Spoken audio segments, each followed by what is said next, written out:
ഭൗതിക നേട്ടങ്ങളെക്കാൾ എത്രയോ മേലെയാണ്. നാഥനും രക്ഷകനുമായ യേശു എന്റെ ഭവനത്തിൽ പ്രവേശിച്ചപ്പോൾ എന്റെ കുടുംബ പ്രാർത്ഥനകളിൽ യേശുവിന്റെ സജീവമായ സാന്നിധ്യം ഞാൻ അനുഭവിച്ചറിയാൻ തുടങ്ങിയ നിമിഷം മുതൽ എന്റെ കുടുംബത്തിലുള്ള ശാന്തിയും സമാധാനവും സന്തോഷവും ഐശ്വര്യവും സംതൃപ്തിയും അതേത് ഭൗതിക നേട്ടങ്ങളെക്കാൾ എത്രയോ എത്രയോ മേലെയാണ്. അതുകൊണ്ടാണ് ഭൗതിക നേട്ടങ്ങൾ നിസ്സാരങ്ങളാണ് എന്ന് ഞാൻ പറഞ്ഞത്. എങ്കിലും ദൈവ അനുഗ്രഹത്തിന്റെ പ്രകടമായ ലക്ഷണങ്ങൾ ഭൗതിക നേട്ടങ്ങളാണ്.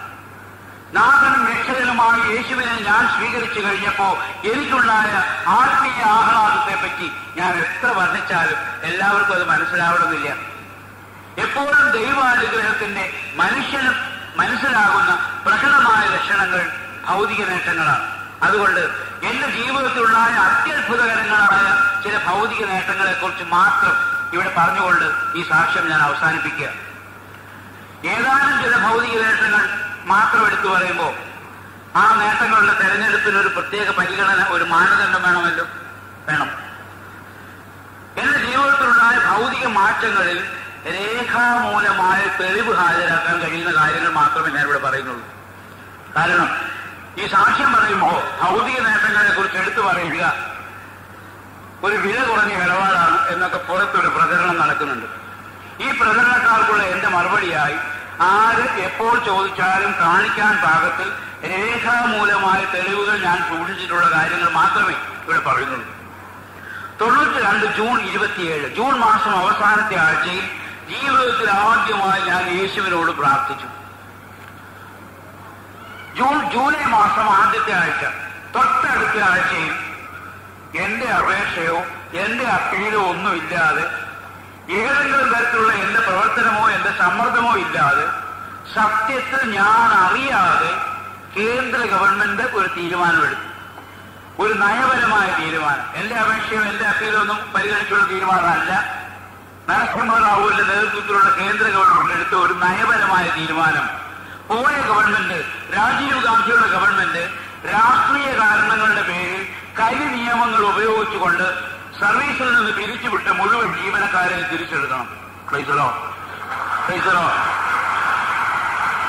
ഈ തീരുമാനത്തിന് വെളിച്ചത്തിൽ ഒക്ടോബർ മാസം 3-ാം തീയതി 6 വർഷം മുൻപ് എനിക്ക് നഷ്ടപ്പെട്ടു പോയ എന്റെ ജോലിയിൽ എന്നെ തിരികെ നിയമിച്ചുകൊണ്ട് അന്നത്തെ കേന്ദ്ര വാണിജ്യ വകുപ്പ് മന്ത്രി ശ്രീ പി.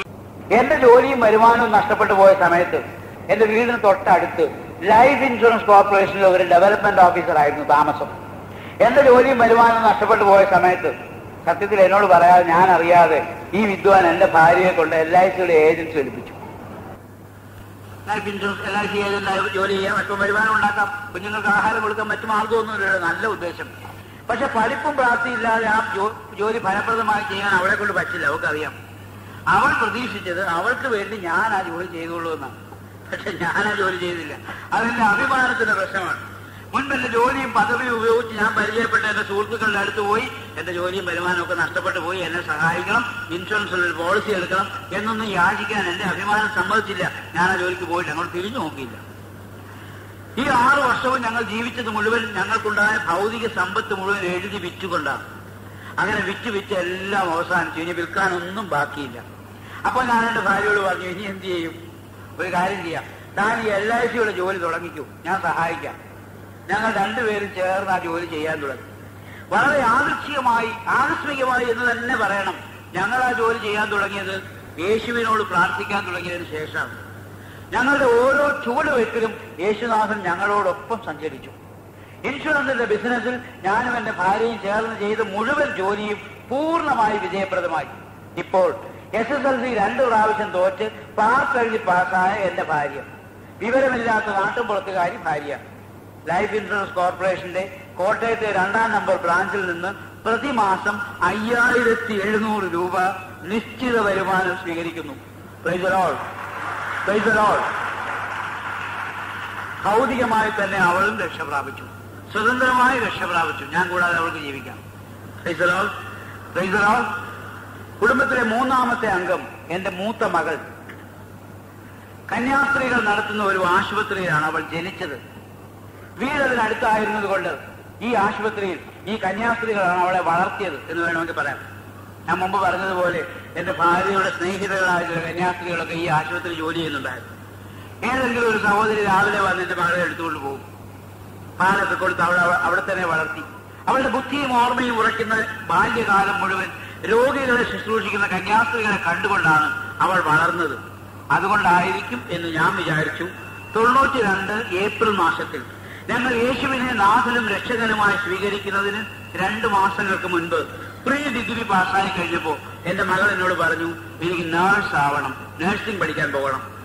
ഞാൻ പറഞ്ഞു, വേണ്ട, എനിക്കിഷ്ടമല്ല, നഴ്സിന്റെ ജോലി നല്ല ജോലിയല്ല, നീ പഠിച്ചാൽ മതി, വേറെ നല്ല ജോലി കിട്ടും എന്നൊക്കെ അവളോട് പറഞ്ഞു. പക്ഷെ അവൾക്ക് വലിയ നിർബന്ധം. അവൾ മെഡിക്കൽ എൻട്രൻസ് പരീക്ഷ എഴുതി. ഗവൺമെന്റ് മെഡിക്കൽ കോളേജിൽ ഗവൺമെന്റ് നടത്തുന്ന BSc നഴ്സിംഗ് എന്ന് പറയുന്ന കോഴ്സിന് അഡ്മിഷൻ കിട്ടാൻ വേണ്ടി. അഡ്മിഷൻ കിട്ടിയില്ല. 78ാമത്തെ റാങ്കിൽ അവൾ പരീക്ഷ പാസ്സായി. പക്ഷെ കോഴിക്കോട്ടും കോട്ടയത്തും തിരുവനന്തപുരത്തുമായി ഈ കോഴ്സിന് 75 സീറ്റേ ഉള്ളൂ. അപ്പൊ അവൾക്ക് അഡ്മിഷൻ കിട്ടിയില്ല. പിന്നെ 8 മാസങ്ങൾ കടന്നുപോയി. ഡിസംബർ മാസത്തിൽ ഞങ്ങൾ കുടുംബമായി ഇവിടെ വന്ന് ഒരു ധ്യാനം കൂടി. ഈ ധ്യാന കേന്ദ്രത്തിൽ വന്നൊരു ധ്യാനം കൂടി. ധ്യാനം കഴിഞ്ഞ് ശനിയാഴ്ച വീട്ടിലെത്തുമ്പോൾ കോട്ടയം മെഡിക്കൽ കോളേജിൽ നിന്ന് വന്നൊരു ഓർഡർ എന്നെ പ്രതീക്ഷിച്ച് വീട്ടിൽ കിടക്കുന്നുണ്ട്. മകൾക്ക് BSc നഴ്സിംഗിന് അഡ്മിഷൻ കൊടുത്തിരിക്കുന്നു, വേഗം കൊണ്ടുവന്ന് ചേർക്കണം. ഈ 8 മാസം ഏതാണ്ട് ഒരു വർഷം തന്നെ കഴിഞ്ഞു. ഇപ്പൊ ഈ അഡ്മിഷൻ കൊടുത്തിട്ട് എന്താ കാര്യം?